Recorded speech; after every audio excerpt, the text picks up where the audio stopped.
Good morning, everybody. I'm going to try to make another video today, but it's less than ideal situation here. We've got some construction noise, the air conditioning, no sunlight, less than adequate lighting, but we're going to just try this anyways. So I hope you'll feel that this is a video worth watching, because what I'm about to share is something that I've been pursuing for a couple of years now. I've got some Joshua Bell music that I'm going to play on my iPad, hopefully to create some background music. Sorry, that's a little loud. So my little bunny is equivalent to 85 years old in human years, and starting from about 2 years ago, he started losing his ability to walk. And so I was trying to find some nursery music and some really gentle, soothing music, and I thought, why don't I just find a violin player who plays an actual Stradivarius? And I found Joshua Bell, and it is the most unbelievable music. So I've got him on the iPad. We don't have amazing speakers, but hopefully that'll drown out some of the other background noises that I've got going on in my neighborhood here. So what I wanted to share today is this project that I worked on. And my goal was to do a project that helped me decode the design process on one of these Fair Isle hats by giving myself a little homework assignment. So what I did was I took the Katie's Cap pattern from Shetland Wool Week, and I used that as the template to try to design my own hat. So I'll give you a little visual here of the Katie's Cap, and this is the colorwork chart for the body and the crown. So this is a free pattern. You can download it for free, and it's on the Shetland Wool Week website. You just sign up with your information, and then you'll get the hat. But be sure to do that this year if you want it, because next year they'll probably charge a fee for that hat. So, and this was designed by the famous and amazing Wilma Malcolmson. So if you happen to look her up, please tell her what an amazing job. She was the host of the festival this year, and I just can't say enough good things about her. So I've knit this hat, this Shetland Wool Week hat, 7 or 8 times. Normally I don't knit the same project over and over again, but I was highly stressed. It was when the quarantine period in the United States had begun, and I was just very afraid and worried and stressed, so I just found it easier to knit the same pattern over and over and over again. And a way to not get bored is how I just kept trying to rework it with different colors to teach myself more about color. So what I decided to do next is try to design my own hat using these basic recipe items. So the way this hat was designed, it's a 40 stitch repeat that's repeated 7 times over 168 stitches over 40 rows. And what I've noticed, I looked up all of my Shetland Island Fair Isle hat patterns that I own, 5 or 6 of them, and they all follow the same recipe, more or less about 40 rows, more or less 24 stitch repeats, around 168 stitches. So the reason why I believe this formula works really well is if you start to get into larger repeats, you need to have more stitches for them to fit into. And that is what I did here, and I'll tell you the results of that. So anyways, just think of this as the basic formula, and you'll realize over time how convenient that formula is.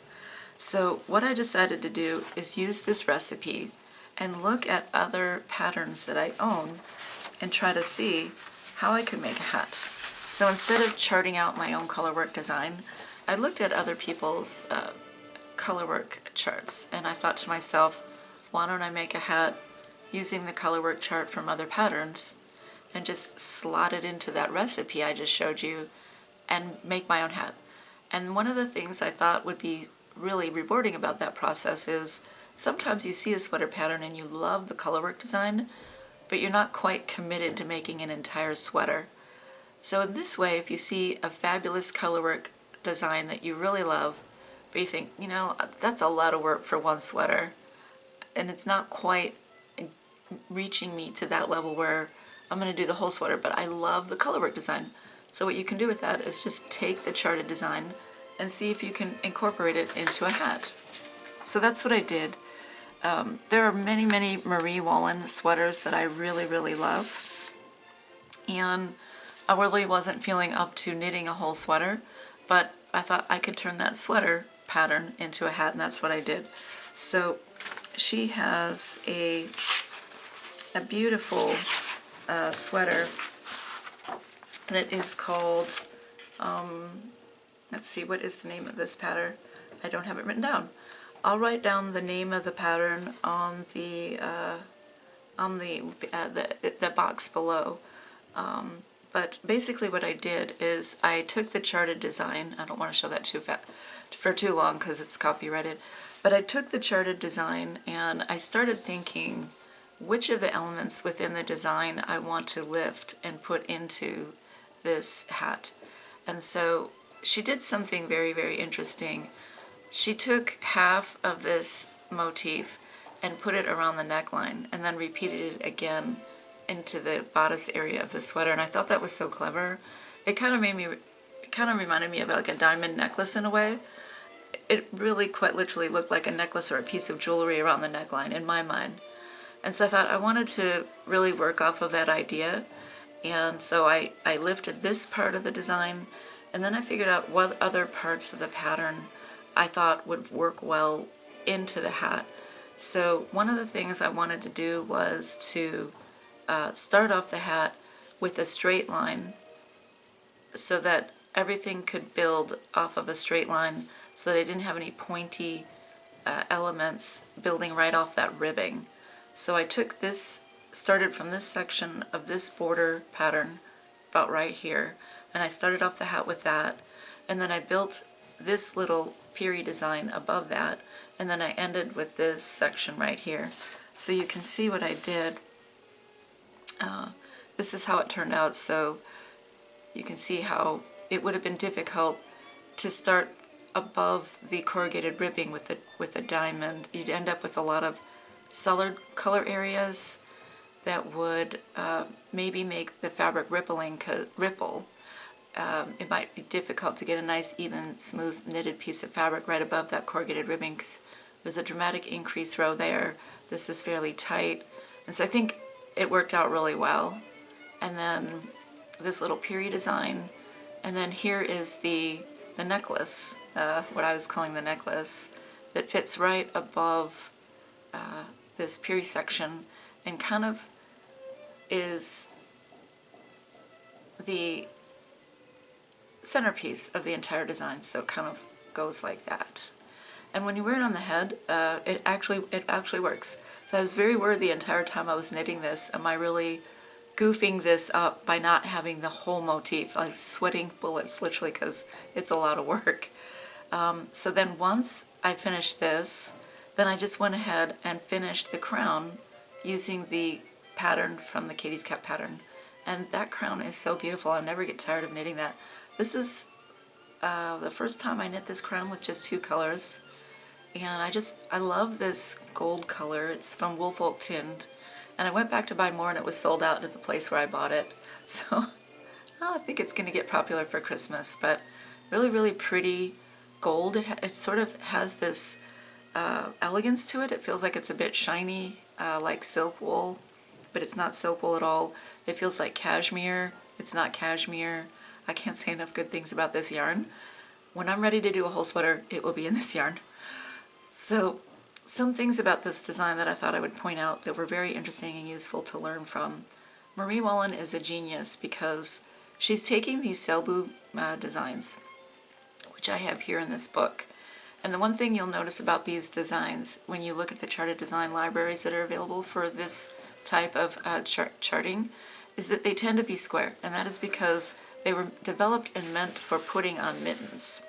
And in a classic mitten, you're going to have the same motif repeated twice on the front of a mitten, or on the front of a fingerless mitten.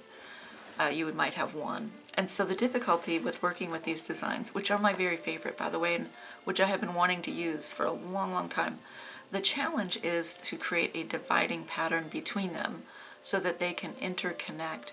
So your knitting works. Otherwise, you just have this big empty section if you're going to repeat this over and over, and the knitting can get a little wonky there. So you need some kind of dividing pattern. So I'm calling them a dividing pattern. So if you can see with this hat here, this is the dividing pattern. It's like a lozenge that Marie Wallin had developed for her motifs. So between this one, there's a dividing pattern. And as you can see, the knitting does not get wonky because you've got something to stabilize the section between the two repeating motifs. So that is something she is really good at. If you stare at her charted designs over and over and over, you'll quickly understand how well she figures out how to get this design to integrate with that design with dividing sections. This one was so fantastic. I don't know if she got it from a library of charted designs or if she invented it herself, but really, really beautiful charted design here. So anyways, the next step that I wanted to do is actually work with this library of designs and figure out which ones I want to use as the main motif, and then build up an entire hat pattern around that and actually design my own crown so that I can actually say that the entire thing is mine, and then put it up on Ravelry for free and then do a teaching video around that. I've always wanted to do a teaching video because these crowns are a little tricky if you haven't done one before. It's just not tricky technically speaking with your knitting, but interpreting the graph chart was the confusing part for me. So anyways, to make a long story short, this was my bridging project, and now I just want to, instead of borrowing somebody else's charted designs, I want to develop my own charted designs and then go for it and make my own hat. So one final thing I did not mention is there is some knitting graph paper that I could have used, which it looks like this, and I could have looked at these designs and then, you know, recreated it dot for dot here.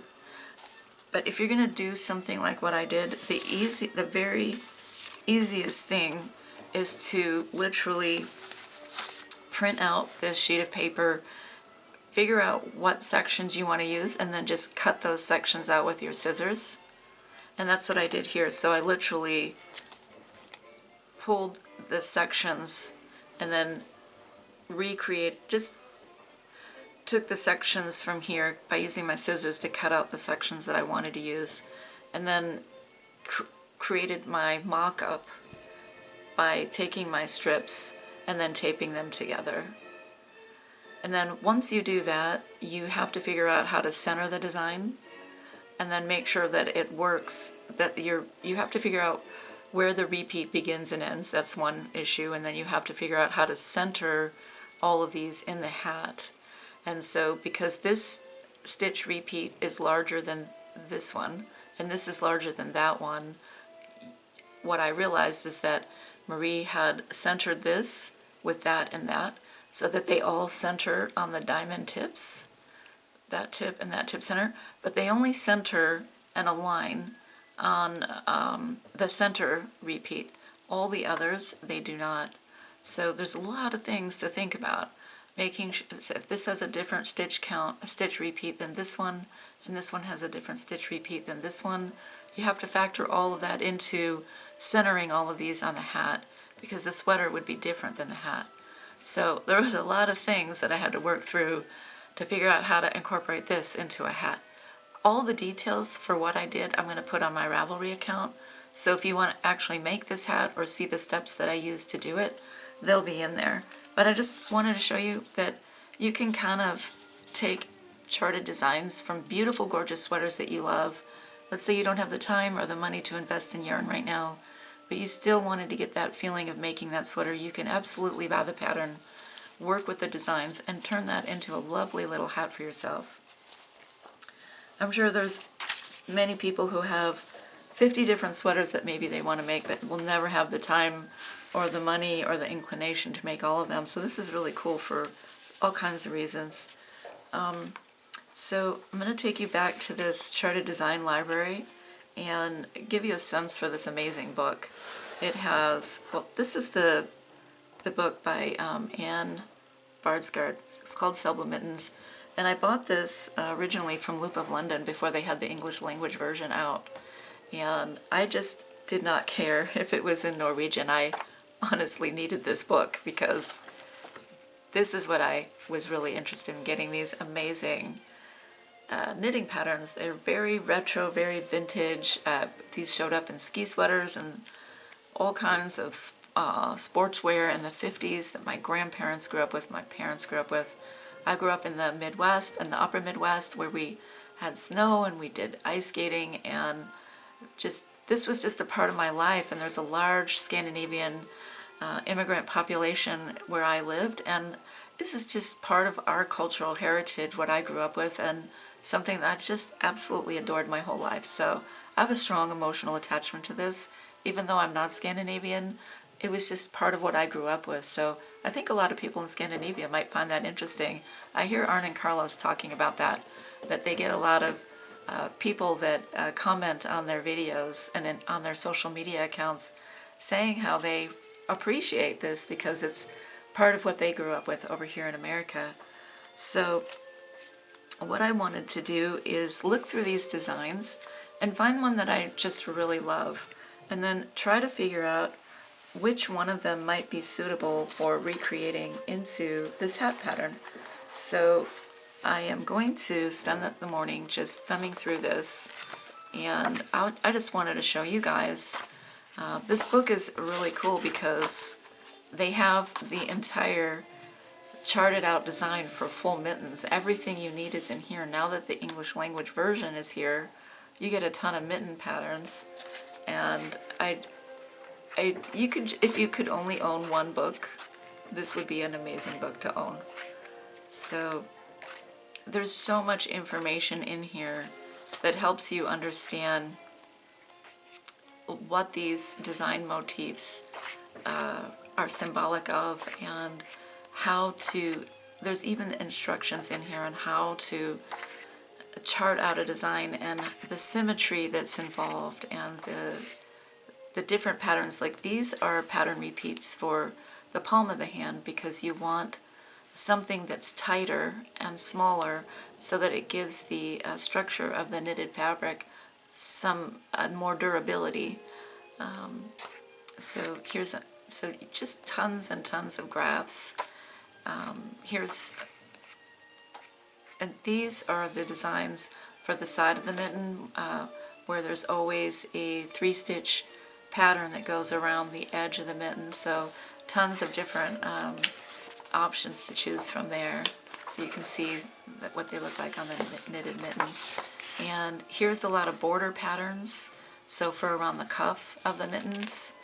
And then here's some tiny little rows if you need rows that are fillers between different design elements. So tons and tons of classic patterns in here. So maybe something around the cuff. You can see this pattern here. It just shows up in so many different ways. So anyways, what I'm going to do is spend some time looking for a charted design, and then if I need to make modifications to it, I'll make modifications to it. So for example, I'll be looking for a motif that has about a 24-stitch repeat, and then I'll be trying to rebuild that on graph paper, and then figuring out how to put a connector design so that if this is repeated across the hat, that it works well. And then if possible, I'll be looking for a second border section. These are going to be a little more complicated than the Katie's Cat because Wilma was very, very clever in what she did. She used very small motifs, which makes it very easy for people who are new to Fair Isle knitting, so that they can memorize the pattern without having to refer to the chart, because if you're not used to glancing at the chart and knitting and glancing at the chart and knitting, it can be quite easy to make a mistake. But she was so clever in creating these simple designs because you can memorize it in your mind without having to look at the chart once you've realize it's, 3 white, 2 red, 1 white, 2 red. You just repeat that across. It's very simple. But for a design like this, you really have to have the ability to glance at the chart, knit, glance at the chart, and knit. So I just wanted to point out that this, because it's much taller than Wilma's designs here, it requires all kinds of different design considerations. Can that be repeated twice in a 40-row confinement? Wilma had a border section here, a piri row, a piri row, a piri row, and a piri row. So there's borders, then motif, repeating motifs surrounded by borders. And that was her formula for this hat. But for another hat, if you have a really large motif like this, maybe it should be centered, and then a piri row and a piri row. Or if you have a motif like this, can it fit twice? And then what else has to go into the 40-row template so that it has a design, a look to it that you're happy with, and it's structured in such a way so that you're developing it based on the principles of fair isle knitting, where you don't want to have a lot of areas where it's just plain color knitting. I mean, you could if you wanted, but then you're kind of missing out on doing all the color work there and having that fair isle or that Norwegian knitting look. So anyways, I'm going to be working on that today, and I'll see what I come up with. I have some yarn that came into the mail that I guess I would use, and I thought I would show you this really pretty yarn. It's from a company called Lichen and Lace, and they have gradient yarn packs, and I was kind of going for their fall colors, and I knit my last Katie's cap with these colors here, so you can kind of get a sense for that. These two worked really well for the little rose pattern, and then this one worked really well. These two worked really well for the argyle pattern, and then these I tried to incorporate into the border patterns. And I was so happy with these two that I went back and got their other colors that looked like they might work. So this one definitely seems to be a perfect fit. So I have the light, the medium, and the dark, so that felt really exciting. And I love working with the hand-dyed yarns because they have that tonality to them that gives a little bit more excitement. Rather than using yarn with heathered effects, these yarns have this beautiful tonal quality to them where they go from light to dark within the same color, and I'm really starting to feel like maybe that is the way to go. The most difficult, challenging thing about using hand-dyed yarn is you don't get to see it in person if you don't have a local yarn shop that sells it. So you just kind of have to go on faith and hope that it works, and if it doesn't, if they have a generous return policy. So this one was a bit of a bummer. The hand dyeing process is so random.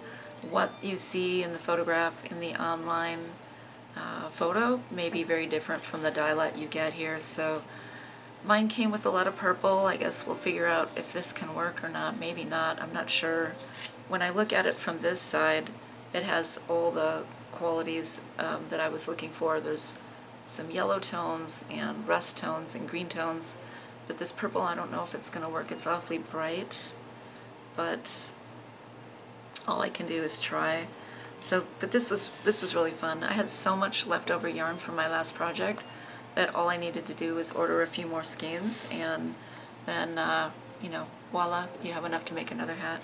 So this time around I ordered their undyed yarn. This is their 80/20 sock wool.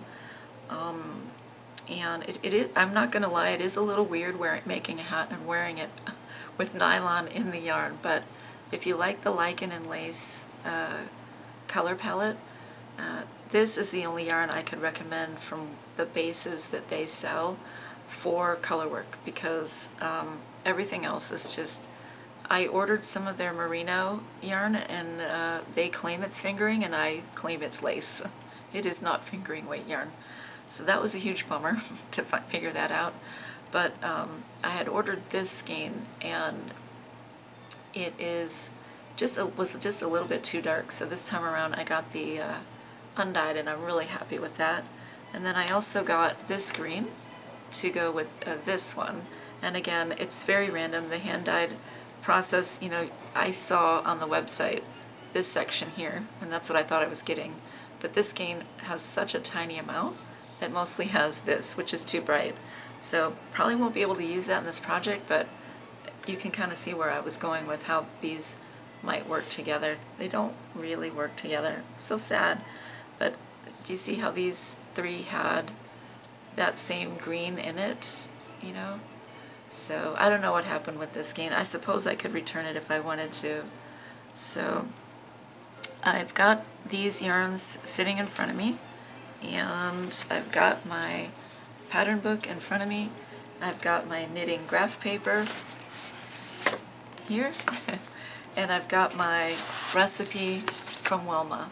And I think this recipe is exactly what all the other recipes are. I heard someone say it in another podcast from Scandinavia. She was saying, I'm using the recipe and putting in my own design. So if you look at many other designers from Shetland, the Shetland Islands, they're all using about the same formula. 40 rows for the body, and developing your own crown, you know, 20, any repeat pattern, any pattern repeat that can fit into your total circumference in order to get an average size adult hat.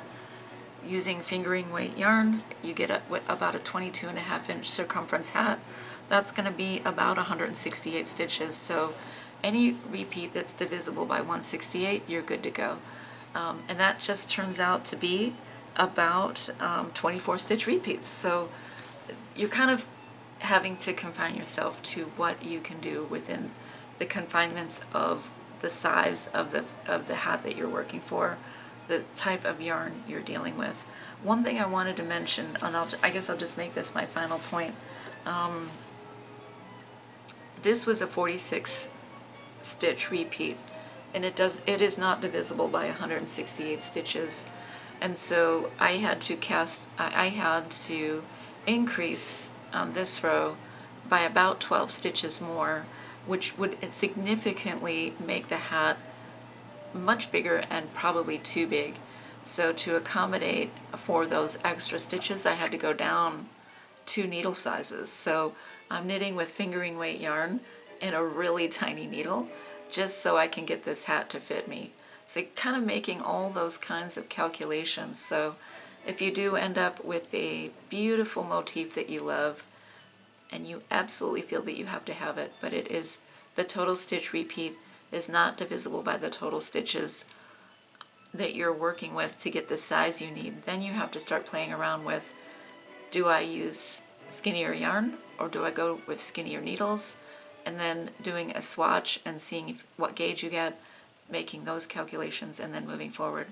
So that's what I ended up doing with this hat. Is I just kept with the fingering weight yarn, increased the stitches so the motif would repeat, and then used much skinnier needles. So it added to the stitch count, it added to the labor, but in the end I was able to get the motif onto the hat. Next time, because I went through all of this, I thought if I ever knit this hat again using the sweater pattern that I was working from, I would want to knit the entire motif because it is so beautiful. And then I would want to center it in the middle here, and then maybe do some kind of border row before it and above it. And then I probably would want to knit my own, design my own crown possibly. So I thought I would just, sorry, I thought that was going to be the last thing I was going to say, but I'll just go ahead and mention here, Marie Wallin is really, really interesting person to study.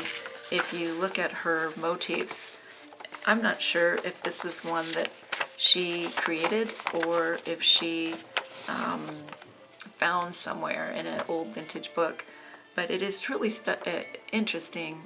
The longer you look at these motifs, the more fascinating it is to get into the design process of charting out motifs like this. You can use a highlighter pen, and just identify the major underlying elements of the sections of this motif. So you've got this quiver or arrow piece here and here that are parallel, and one that's here and here, and within that falls a perfect diamond. Then she's got the diamonds above and below, and here, and that is essentially her motif. And then here are her border patterns that integrate this motif with the repeating motifs that go around and around. So truly, truly interesting. The one thing I struggled with this motif is it ends up giving you a secondary design where it ends up looking like there's a square, like a square that goes in and out of these sections here. And I wondered why she did not pull these apart by one stitch or one square. So there's a plain white section here. And I was thinking, wouldn't it be fantastic if there was software so you could just copy and paste and move that over? And I don't think there is knitting software or charting design software that will do that. All the software that I've seen, you quite literally have to click in and out of every square to shift your design around. That seems like a nightmare to me. So I don't think I want to work with knitting software. I'd rather use my pencil and an eraser. So I have a feeling that I could be at this for hours upon hours upon hours, weeks upon weeks upon weeks, and it really does make you appreciate the intense amount of effort that goes into developing a charted design, figuring out how it gets centered, figuring out how to make it look good in the garment that you're going for, swatching out all of the colors, especially when you're confined to 6 or 12 colors, and then photo styling the works. It is just an unbelievably labor-intensive process. So it's just, the more you try to design your own, the more you really, really appreciate the incredible amount of work that goes into designing any kind of colorwork knitted garment.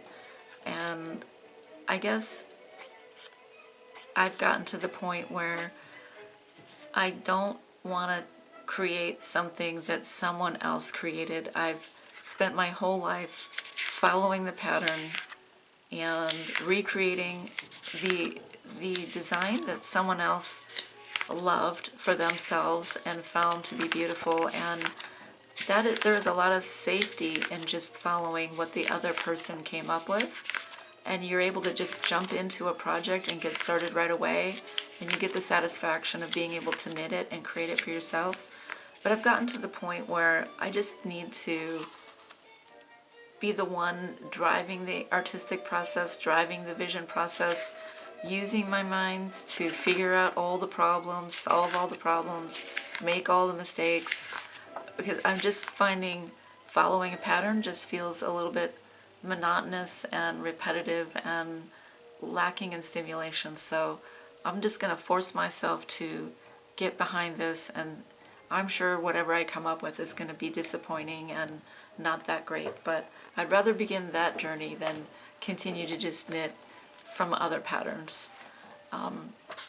This is a really cool page here. It shows you how the elements of a Selbu motif, what they represent and where they come from. So whenever you see an element like this, it represents pine trees. Isn't that neat? So you can see it in this pattern right there, pine tree.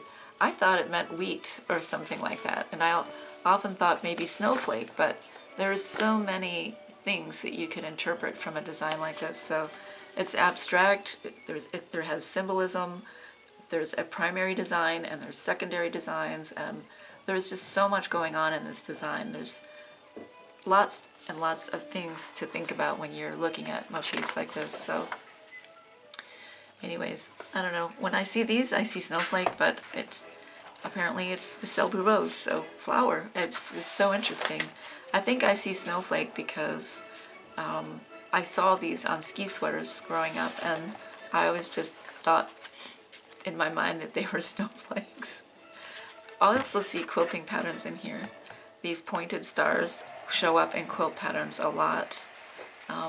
And these are meant to represent the sheep horns, which I would have never known unless I got this book and understood. There's a lot to read in here on history. These smaller designs are going to be more suitable for knitting with a hat because they're smaller. And I love these small designs, but I get bored with these small designs. I feel like all the excitement are in these bigger designs, but those represent more challenges for hats because they're not exactly going to be small enough to be repeatable in the tiny circumference of a hat compared to something with a sweater. One other thing you can think about when designing a hat is that if you've got a motif that's really big, that may seem really suitable for a garment because for a sweater, because a sweater is really big. So that's another thing I realized with knitting this hat is a really big motif. I've seen people make hats where they try to put a really big motif onto the hat, and it almost overwhelms the hat because the hat is only, a pretty small item. So if you're going to do a really big motif, then that's really going to take up all the space of the hat. Then you kind of have to think about, does that engulf the hat? So you're really looking for something that can be scaled to a smaller garment. So this is probably something you could easily fit in, but maybe you're going to feel it's boring. Maybe you're going to do something like this, but you may have to add more stitches to the width, and then you have to think about gauge and needle size and yarn width. So there's all kinds of decisions that you have to think about. Is it exciting? Is it going to fit? Is it going to be balanced in your design? So going through this hat helped me. I'll just turn off Joshua Bell. Amazing. He's talking to the audience now. So this is what I started thinking about when this was the perfect bridging project because I had to I had to solve all of the design problems that I ran into about oversized motifs, gauge, all of those things, and it was a perfect exercise because it helped me realize all of the design things I need to take into account designing my own hat. And if I hadn't done this bridging project, I might not have fully appreciated all of the different things that I just shared on this video that you need to take into account when you're designing a hat. So there was a lot of value in knitting Katie's cap 8 times. I know a lot of other people knit that hat 20 times or even more because a lot of people wanted to knit them for nurses and give them to frontline workers and healthcare workers. And it just turned out to be the most rewarding year working with Shetland Wool Week's hat pattern because it was just a time that when the pandemic first hit, that hat pattern came out, and I think a lot of people in the knitting community knit that hat a lot for so many reasons, but I would have never done that normally, and I'm so grateful that I did because it kind of hammered into my mind how to decode a hat pattern, and then it inspired me to want to make my own. And instead of just jumping in, I thought, why don't I take other charted designs, see if I can slot it into the template. It worked. I figured out in that process all of the design considerations that a designer would have to put their mind into to make final decisions about how to design their own. So I was calling this my bridging project for doing that. And now I have the confidence to just move forward and look at charted design libraries, look at the Katie's Cap recipe, and build out my own design, at least for the body part of the hat. For the crown, that's going to be a different story. I did take a class by Terry Laura. That was also part of the Shetland Wool Week online classes, and that comes into designing and charting your own crown. And I took a whole class on that. It's amazing. I've never seen a class like that offered online, and I am so grateful to Terry for offering that. She gives us in that class, and you can sign up for that yourself, she gives you 4 ways in which crowns can be charted, and that is, for me, was so mysterious. I was absolutely confused every time I bought a tam pattern or a beanie pattern. There was these crown charts, and one was charted one way, one was charted the other way, And she shows you the logic behind why some designs have this charting style versus one of the other three. And I think there's actually a fifth design style, a charting style. So what I'm going to be doing is first working on the body and then revisiting my Design a Crown class, and then it'll probably be a lot more time consuming charting the crown, because this is still something I'm trying to decode myself. It is, I've gotten to the point where I could probably knit this, any charted crown pattern. They're so simple once you figure out how to interpret the chart, but then designing them is a little bit different. So I think this is where most of my struggle is going to be. But maybe I'll do an update video about designing a crown and all the things I learned about that. And then finally, my hope is to actually finalize a pattern and publish it, and then offer a tutorial on working your way through a charted design for a Fair Owl crown. I'm not sure if I'll ever accomplish all of what I'm talking about on this video, but it's a journey and we'll see how it goes. I have a chronic pain condition. We're living in the middle of a pandemic. We're about to have an election in the United States. We're not quite sure what our future holds. And there's a lot of uncertainty in the world right now, but I feel like we've got to focus on things that keep our mind positive. Even if we're having a bad day, we need to be thinking about things that we can be in control of, things that make us happy, things that we can do that put something positive out into the world. And this is what I'm hoping to do. So little by little, every day, trying to just stay on track, stay focused, do something positive, put something positive out into the world, and be contributing to other people's lives feeling better and my life feeling better, and doing something that I had always dreamed of doing. And now that we've got all this time where we need to be indoors, I just hope to make good use of my time. Then by the time this pandemic ends, we'll be able to look back and say, yeah, I did something amazing during that pandemic period, and I don't know if I ever would have done that if I had the freedom to go outside. I could go to the beach, go for walks, go out to restaurants, do all these things. So I'm just trying to turn this incredibly long quarantine period into something meaningful and rewarding, and help myself find the patience to continue to just shelter in place. It's been difficult for our family. My son has chronic asthma, and we've been sheltering in place since March. We've left the house about once a month, and then lately we've been going out once a week if we're really lucky. We don't live in an area where people wear masks, and it's been a little bit challenging going out there feeling safe. It's just been a real struggle, and I'm not gonna lie, we've had a lot of psychological ups and downs just trying to keep coping, because it's awfully exhausting never getting to get out of your house.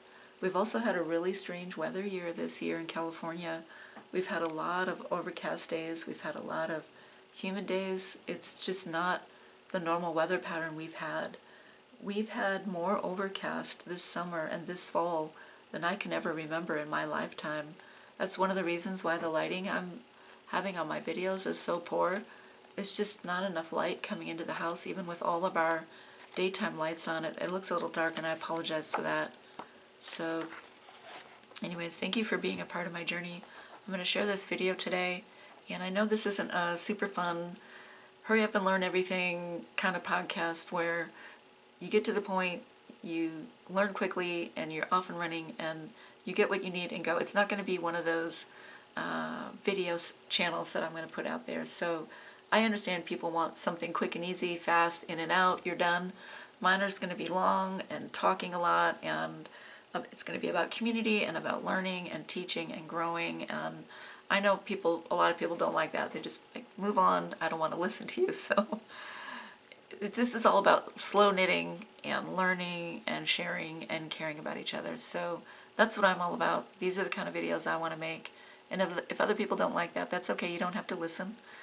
Just be nice. Don't leave negative comments. Don't you know, just be polite, please. Everybody's having a hard time, and we're all just struggling to get through every day. And this is what I want to do for myself and to be a part of the knitting community. So thank you for watching today, and I will see you guys next time.